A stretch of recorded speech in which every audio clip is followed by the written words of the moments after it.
Well, I thank my colleague from Tennessee, and I happen to have an answer to his question. Yesterday, he's correct. We did propose a jobs plan, which is a series of common sense proposals to get our economy back on track and to create jobs across our country.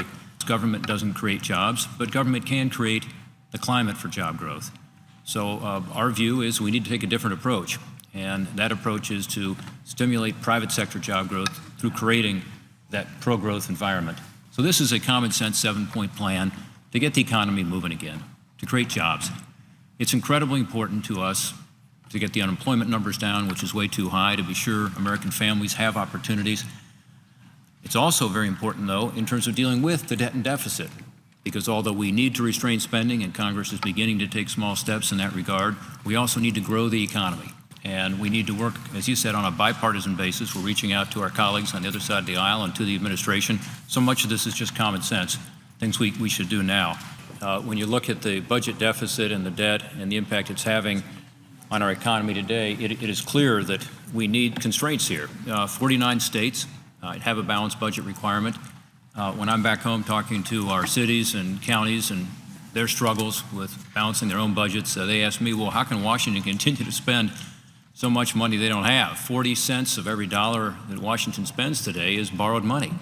So clearly that restraint is needed, and it's important to get the economy back on track. Often we talk about the record budget deficit and the $14 trillion debt in terms of its impact on future generations. And as the father of three, I'm very concerned about that, as we all should be, because we're mortgaging their future, in essence. Excessive spending today that they're going to have to pay back. So we need to address this issue, both because it's the right thing to do for future generations, it's really a moral issue, but also because it does impact what's going on today in our economy. And our ability to get this economy back on track and create jobs is so important to American families. And as I said earlier, so important to us dealing with the fiscal problems, because we've got to both restrain spending and grow the economy, increase economic activity, which will increase revenues.